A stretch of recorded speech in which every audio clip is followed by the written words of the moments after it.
professionnalisme. Global Construction et Ingénierie à votre disposition.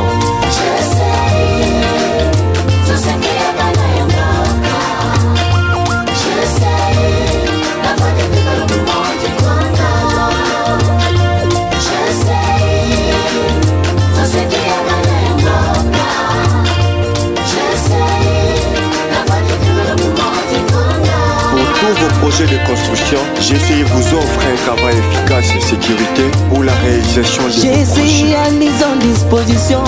toutes les mesures possibles assurantes pour la construction de nos bâtiments à des conditions professionnelles. GCI, solution ya bana yango. À un temps limité et une durée bien déterminée, GCI vous offre un travail équitable. Nakobanga lisusu te pona kotonga ya ngai ndako. Pour GCI assure la qualité, sécurité de nos bâtiments.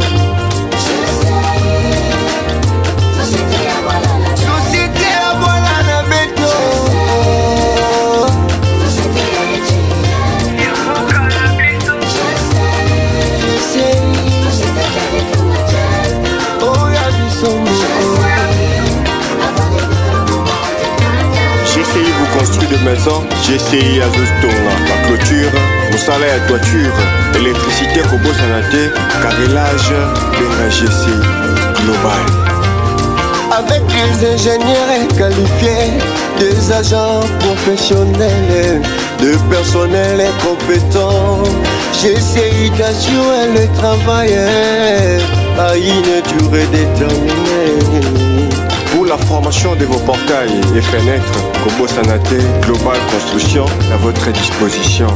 Cohésité te Kobenga GCI pour un projet de construction. Nyoso tali makambo ya ndako, clôture bandako na bino, Global Construction vous met en sécurité.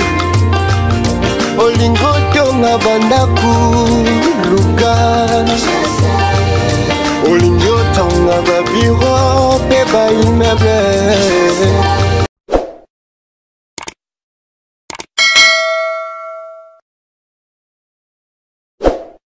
Qui a besoin de se belé pour la émission Construire ya mokula lelo. Bonjour et bienvenue na chaîne YouTube Nabiso Global Construction TV. Toza na commune Yangaba pour l'hôtel Sabino ba travaux, il y a traçage P début, il y a maçonnerie élévation de Miande Bozomo na Simananga équipe ya Global Construction et Ingénierie baza très motivé pour na banda projet oyo mais c'est l'entrepreneur a quoi expliquer biso ndenge ni projet oyo banda ki pe lelo mais ça la traçage va préparer un modèle ni P début il y a élévation de mer.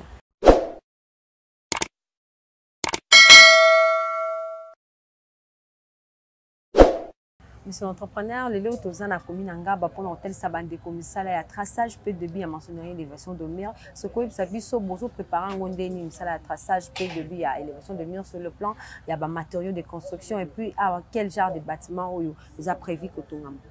Bonjour à tous, merci Nandenge Bozali Ebele et surtout na confiance et fidélité na bino na autre ko sala awa tozali na commune ya commune Yangaba pour la traçage ya bâtiment où ils allaient en construction. To milengeli malam pour tout ça la musala wana lelo to allez ko talisa bino lo lengeni to sala yango parce que bongi ko zala na matériel où ils allaient pour na ko bana musala pour répondre à la question ya un journaliste to bongi sami malam parce que to allez na matériaux quantité suffisante pour musala ibanda. Vous allez dans sable, ciment pour faire le mélange et puis bah, bloc de 15 et un bloc grès pour faire la maçonnerie dans biso il y a élévation, il y a mur, il y a rez-de-chaussée. Et du côté matériel, vous allez dans appareil topographique qui permet tout ça la traçage dans biso, tout respecter l'alignement, est-ce que tout ça na ba précision en millimètres près. Et on allez comme ça là sur le terrain, vous allez na outils à travail, on sous que niveau, équerre matériel ou ndeko ba technicien ba construire la ba mur non souvent les allez bloco to réunir et si vous allez prendre la ficelle ou il permet tout ko utiliser yango pour la traçage dans biso puis to pesi ba repère les ba comment ba ligne wana ils ko laxa na couleur verte ils allez ba ligne ou to ko laxa to ko tracer pour que ba ouvrier bayeba ko respecter ba référence au totiki na se ba marquage wana esika ba mire kotongama et puis totiki ba ouverture place oyo et bongi kotika pour la porte on se wana ezali bien déterminé parce que reporter ba dimension oyo ezali na plan et sur le terrain tout en respectant la dimension de chacune des pièces parce que le plan est établi et bon la mesure est dans le plan et c'est la même mesure que retrouver sur le terrain parce que les plans est mis à échelle et puis la dimension il faut la respecter donc étape où il y a traçage et il est bien préparé pour que tout ça là tout le monde est motivé pour que musala oyo et kende na lombango et puis esalema avec professionnalisme non seulement zakaka par amour oyo tozana ngo donc bolingo oyo tozana ngo pour que musala na biso et ezala na récité ya malamu. Oui, s'agissant ya ouvrage oyo tongam awa ezali pour la construction ya bâtiment R+D rez-de-chaussée plus des étages et on les a prévu kotonga awa sur ce terrain. Donc tout ça déjà à travaux ya fondation tout comme ce qu'on a niveau ya maçonnerie et les bastons de mire au tobandi lelo pour na rez-de-chaussée. Donc ndenge tobandi yango kotonga ngo pour na ko pesa résultat nango dans un bref délai. Ok, monsieur l'entrepreneur, bandeko balandi baye big global construction ingénierie totale sarabango misala na début nango kino betape no somelelo ba mondi biso total sabango traçage pe début en maçonnerie élévation de mur to éviter global construction yango mte bandaki misala début okoki expliquer biso début nango ezaki ndenge ni kino lelo to sali traçage bandeko nde bazo landa biso to ba misala nini déjà au bosali poto koma lelo étape ya maçonnerie élévation de mur. Merci pour la question. Projet oyo to sali ko sala awa ezalaki déjà pour ça les mandements qui la fondation avec une autre équipe au Bassa qui a depuis l'année passée 2022 et le là à travers chaîne sur YouTube bandeko la narabiso régulièrement le coup là tout ça musala biso déjà et nous avons une expérience dans le domaine de la construction nous avons sollicité après comment il y avait peut-être un petit souci par rapport au mode de travail avec l'équipe précédente. Vous avez sollicité pour la continuité, disons, pour les travaux de construction qui déjà en cours. Donc, il y a étape de fondation, au niveau il y a un socle. Il y a déjà au début, au niveau du socle, il y a qui inachevé et vous avez qui on a poto banda. Au niveau de combien qui je pense que les images pourront témoigner. Puis ndengeni tokota ki musala awa le premier jour toyaki avec toute l'équipe de la global construction où il qui disponible pour na kobanda traçage et puis implantation parce que déjà les bâtiments étaient déjà en place mais il y avait certaines choses il fallait tout recadrer c'est tout tu retrouves qui était repère par rapport au niveau fini à bâtiment tu retrouves qui était vraiment le qu'il y avait des soucis par rapport à anglais au faki ko définir pour na donc quadrillage il y a tous ces bâtiments il y a bâtiments oyo vous avez obligé à sala musala na biso ndeto mesana toujours avec des appareils topographiques tout mais à recadrer sous les projets avec des nouvelles bases to implanter qui ba chaise de part et d'autre pour toper sa forme un bâtiment selon le plan où ils avaient déjà établi ou élaboré par l'équipe précédente. Donc à partir à fondation ou comment qui on a qui déjà pour ça la maçonnerie maçonnerie à fondation en bloc plein de 20 après tout ça li longrine donc ferraillage coffrage et puis tout couler béton pour la longrine non selon la poutre qui est au niveau de la fondation après aussi ça musala ya ba poutre wana tout couler qui par longrine et que ça la musala ya remplissage bien remblé et puis aussi ça remblé et que ça la compartage et puis tout couler béton sur pavement où ils allaient dernière étape de maçonnerie élévation il y a maçonnerie il y a fondation aussi c'est en haut ils allaient déjà faire des travaux il y a fondation israélienne qui les tout si c'est en haut tu es ce qu'on a pour na kusala musala maçonnerie élévation des murs mais jusque là tu as que ça là en haut na boyo kani biso na maître d'ouvrage que ça tout ça ça ils allaient toujours en commun accord tu allais cause engagement il y a ça musala tout en respectant accord où ils allaient définir biso na kati ya musala. Ingénieur Eli, tout à l'heure, vous avez dit que le projet où qui est un maître d'ouvrage a contacté nous pour que vous continuez. Mais on a déjà une fondation, on a évité directement au bandi que ça la fondation, vous se basez qui n'a nini avant que vous banda misala, le traçage et salémi et l'élévation de mur pour au bozo salalelo. apport na bino ezaki nini na kobanda misala o bakisi nini na misala o déjà salemaki. Ndenge na outil pour expliquer tout à l'heure que le projet est déjà en cours, nous avons déjà bandaki pour tout ça la continuité de travaux. Il est vrai que les maîtres d'ouvrage, ils ont un projet déjà, donc ils ont un plan, il y a un projet ils ont déjà établi dans l'équipe précédente. Maintenant, ça déjà la fondation jusqu'à un certain niveau, parce que tu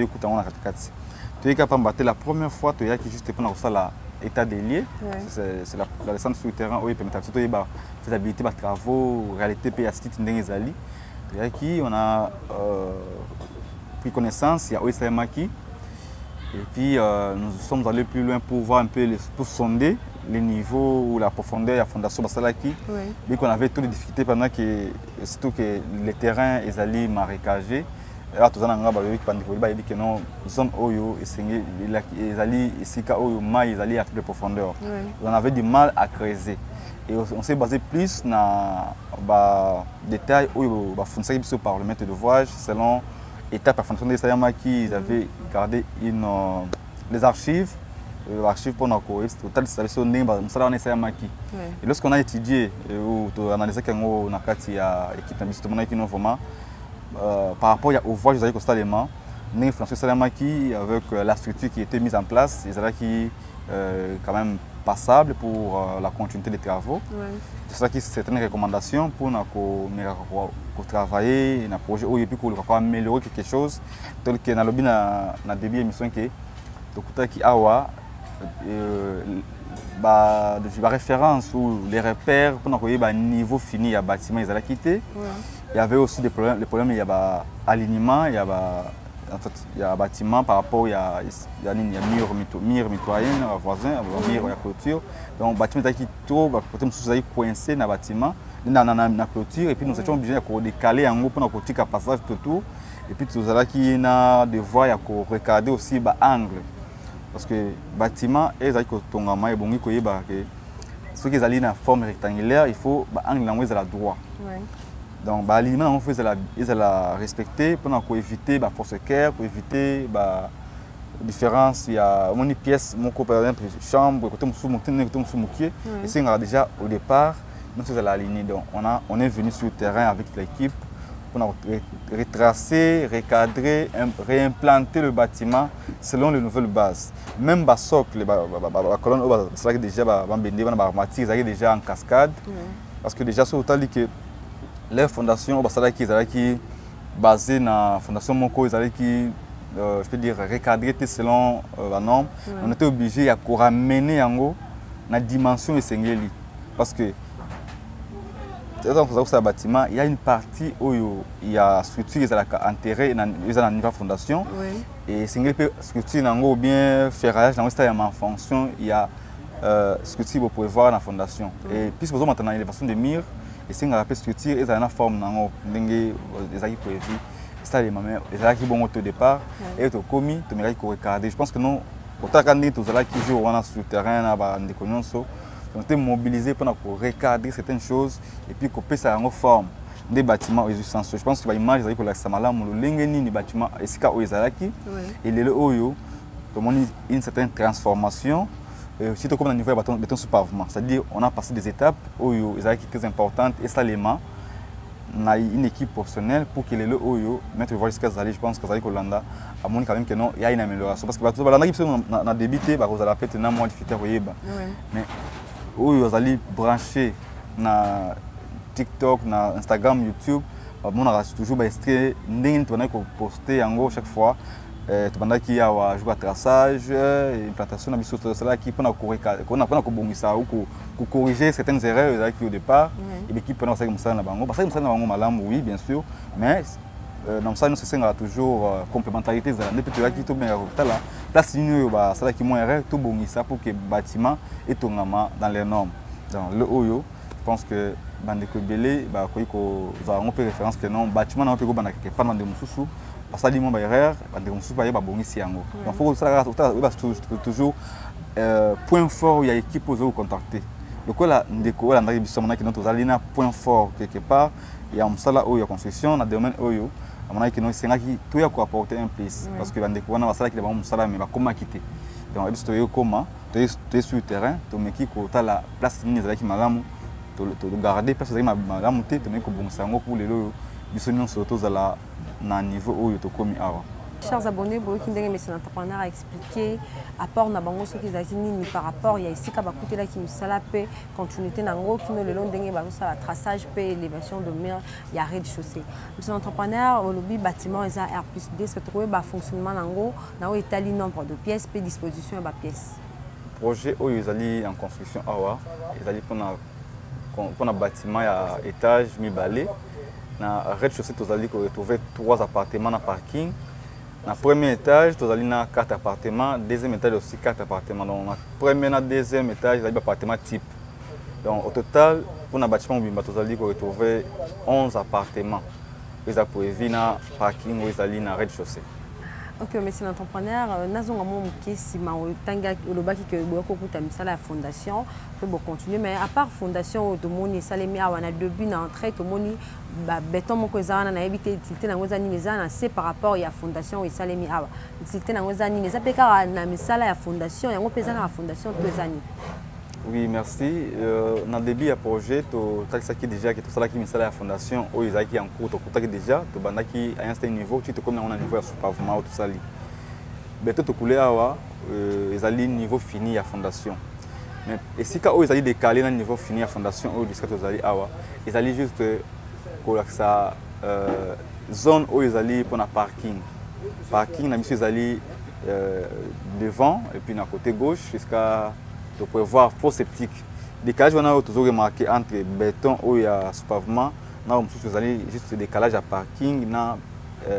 niveau fini en d'accord. Et puis au même endroit, on a voir faux septique parce que le bâtiment est cotonnement et on peut prévoir déjà faux septique parce que les sanitaires nous sont na kata ndako awa na kata bâtiment oyo et bongiza na sika oyo on a permettre évacuation na ngeza la lolenge malamu donc ça il faut septique ndé te prévoir esika ezala sika wana et vous allez enterrer et comment on a té na c'est parking voilà un peu. Merci monsieur l'entrepreneur pour la réponse par rapport à la question na qui na entrée espace wana botongi yango eza kaka pour faire partir de la fondation, les années que Bossali Yango pour la botongi faux septique peu plus perdu pour la sanitaire il y a un appartement mais au total bien pour un arrêt de chaussée qui dans niveau il y a deuxième étage appartement est au total 11. Est-ce que plus perdu na faux septique on est dans la capacité il y a appartement on sera 11 et au lobby du sous que partie on il y a faux septique n'a plus perdu on a payé qu'à réserver pour un parking na lina tunas que mi tout quand on va de les calculer à faux septique on est ko baby c'est un côté to prévoir bozui ba précaution ni par rapport il y a parking tout ça il faut septique oyo pour répondre à nos besoins selon capacité à bâtiment oyo tongami awa mais élément oyo biso to en considération pour to dimensionner faux septique ils allaient le nombre d'usagers. C'est-à-dire à chaque appartement, ils allaient occuper en haut. Chaque famille a un appartement. On a estimé un certain nombre pour chaque appartement. Et le nombre, il y a ou le nombre d'usagers pour utiliser la sanitaire pour la sanitaire, on les a débouché dans la fosse septique. Travailler sur base, tout ça, une estimation, il y a nombre au maximum où il faut utiliser la fosse septique. Sur base de ça, on a dimensionné la fosse septique pour tout ça na capacité. Il est vrai que ça a mis le ligne pour quitter parce qu'on a rencontré certaines contraintes ou bien certains problèmes ou des difficultés sur le terrain que tout le monde vraiment en profondeur ils souhaité parce que plus tout qui est en profondeur tout qui dérangé avec les éboulements ils ont jaillir à tout moment et on était obligé maintenant de modifier juste dimension en haut au lieu de qui t'a mis en profondeur de travailler en largeur pour agrandir en haut pour récupérer quand même profondeur autopédage parce que tu crois qu'il est au-delà par rapport à la nature et à terrain où tu as travailler. Mais tout ça qui préfère ça parce que tout ça en haut tout le temps c'est basé dans le nombre d'usagers où il faut exploiter bâtiment ou appartement. S'agissant de parking où ils allaient prévu dans débit parce que faut que ils allaient nasser à parking ezali endroit moko stratégique to prévoir fosse septique ezala intérêt ezala visibilité to prévoir to sali yango pamba te to dimensionner déjà ouvrage na biso ou bien to dimensionner structure ya fosse septique malamu pour te yebi que likolo ya fosse septique il y aura des véhicules ou bon je te dis la voiture bon en tout cas il y aura déjà une surcharge likolo et pour éviter que l'obito ka dégâts on a dimensionné cette structure na ndenge sengeli pour que et résister na ba effort non so on a charge yango comme malikolo. Donc de ce côté là nous voyons que non cette fosse septique ezali dimensionné malamu vie du point de vue fonctionnement nango et puis du point de vue structure pour na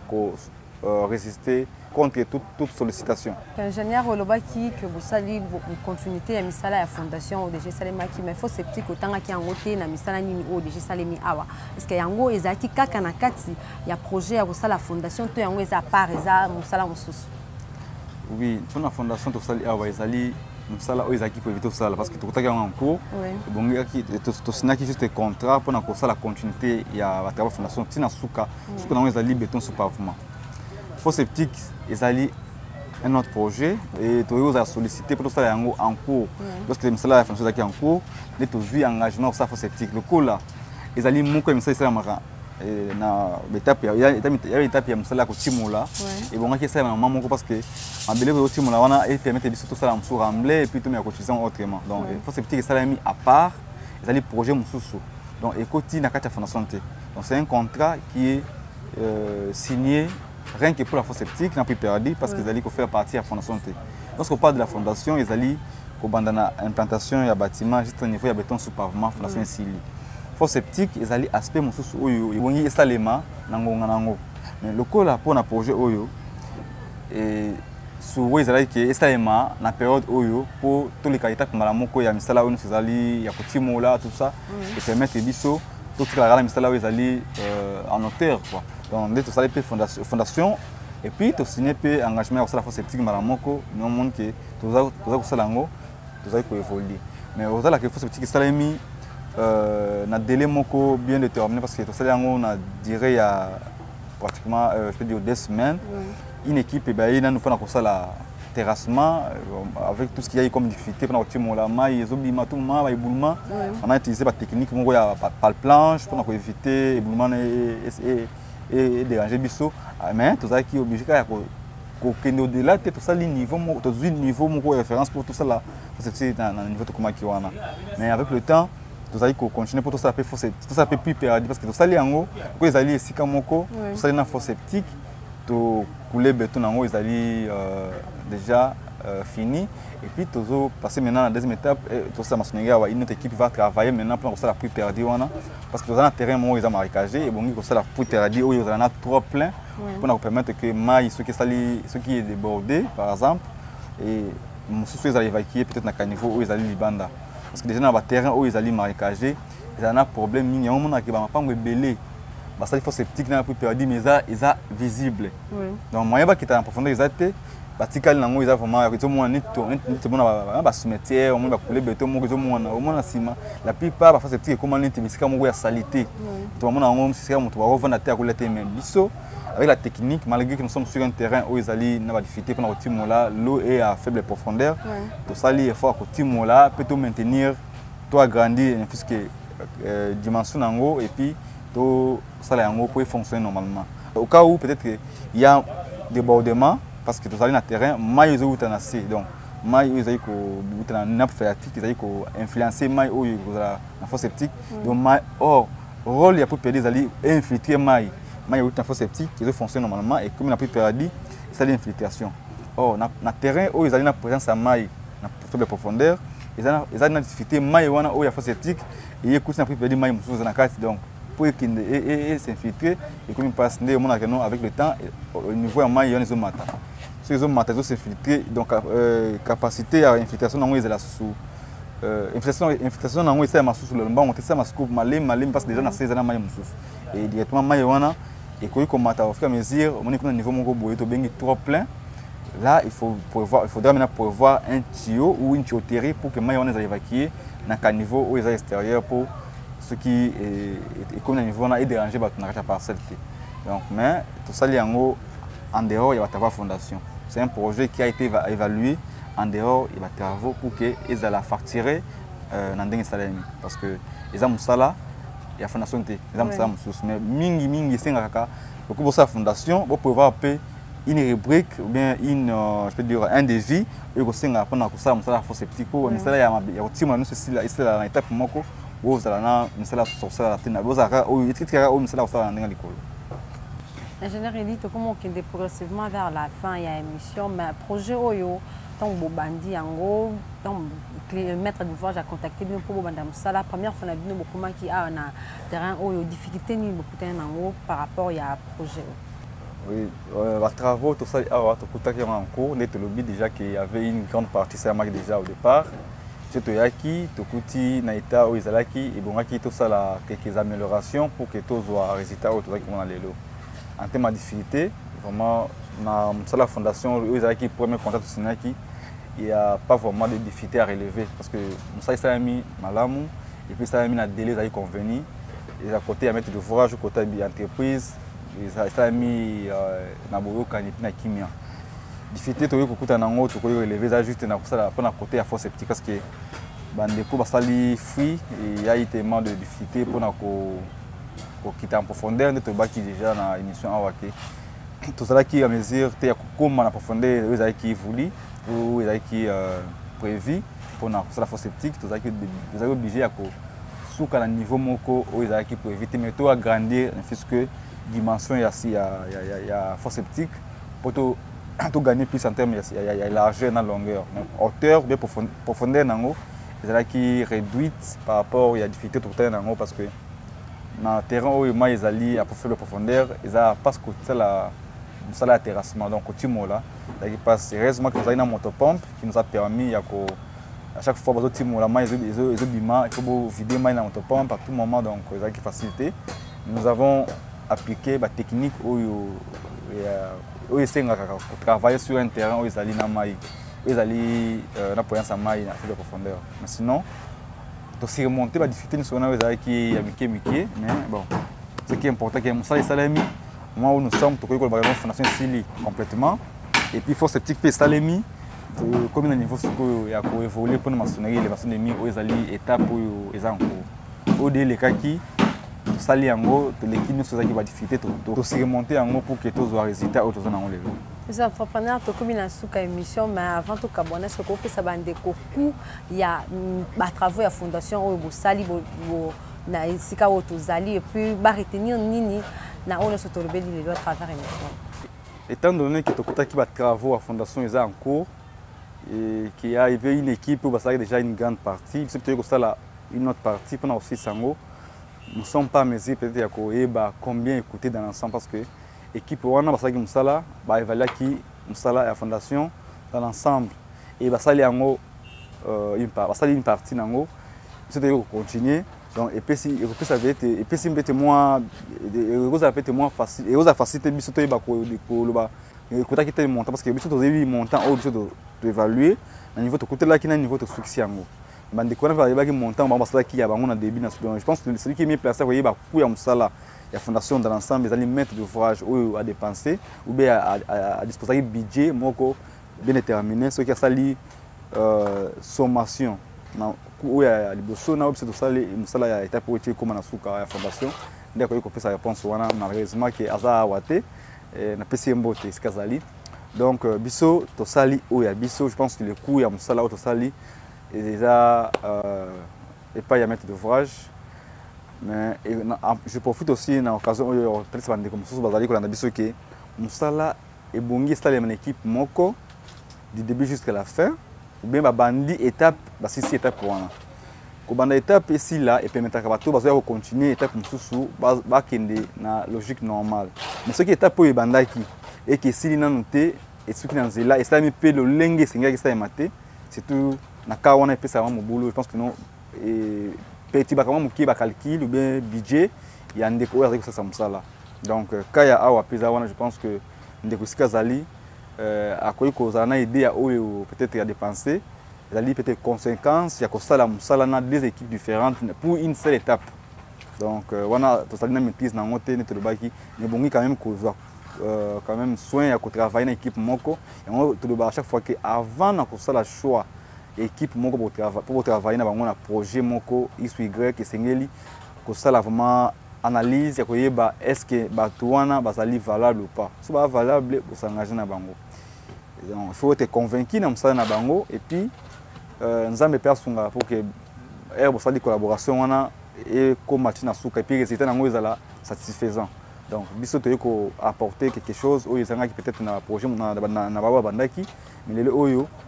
malgré msala eko na niveau oyo ezali point moko positif mais point négatif ezaka que budget nango peut-être ezali maîtrisé parce que ça a mis à deux équipes différentes, chaque équipe a une expérience nango dans le monde de travail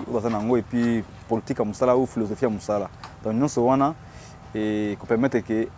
prochainement bandeko baza la nabiso baza la peut-être bien je peux baza la concentrer dans équipe moko ni balanda biso déjà que non bolanda bino banda kala donc bato balanda biso banda kala bazana facilité à travailler na biso sans cause na ba doute belé baba balanda biso brisque les temps bazokata on comprendre biso je pense que bazapé possibilité wana koyeba biso malamu pour que tu travailler donc ça oyo et salami kaka parce que équipe ezalaki ko travailler bazalaki motivé bazalaki déterminé les omoni résultat et pesami donc tout ça commentaire mingi parce que ba image zali ko talisa biso non c'est bon ndenge musala ebandaki na début et puis ndenge comme na niveau ya fondation et travaux comme na niveau ya suka oyo ya sous-pavement et tout ça awa il a c'est que quelque part tout ça quand même musala oyo ezalaki prévu na contrat na biso parce que tout ça va toujours na contrat oyo to sinana ki ezalaki pour la fondation il y a bâtiment oyo na niveau to kotelaka yango tie kuma na suka le côté sisi yango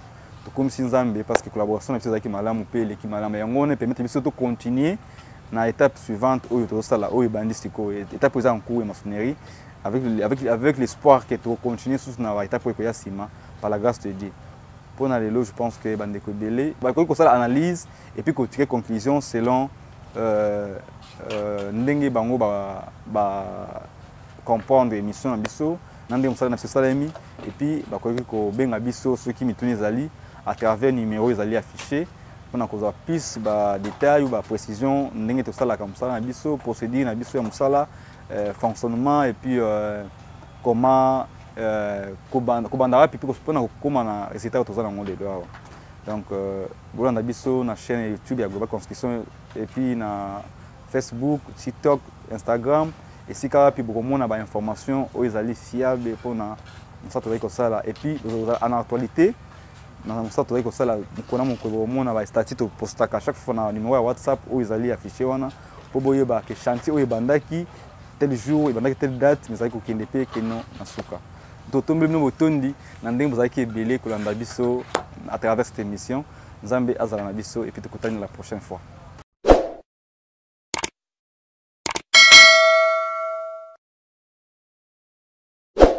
Émission construire ya mukula le commune suka merci mingi na bino nyonso o bozaki ona pona kolanda biso ngai na bino to mona ni mbala sima poto kolobela chantier mususu kaka ya Global Construction et Ingénierie.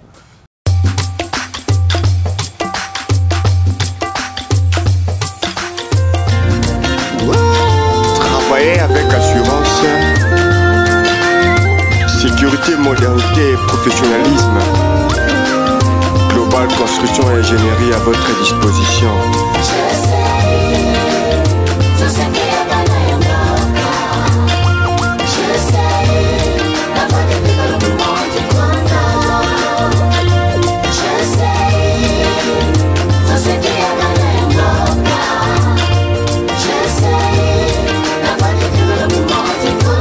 Pour tous vos projets de construction, GCI vous offre un travail efficace et sécurité pour la réalisation de vos projets. GCI a mis en disposition toutes les mesures possibles assurantes pour la construction de nos bâtiments à des conditions professionnelles. GCI, solution ya bana yango. À un temps limité et une durée bien déterminée, GCI vous offre un travail équitable.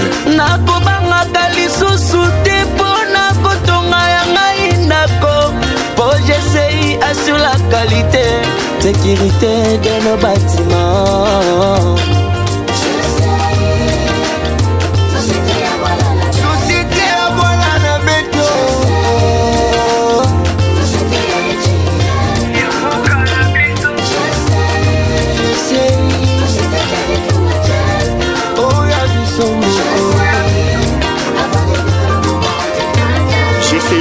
construit de maisons, GCI Azostonga, la clôture, Moussala et toiture, électricité Kobo Sanate, carrelage, Benga GCI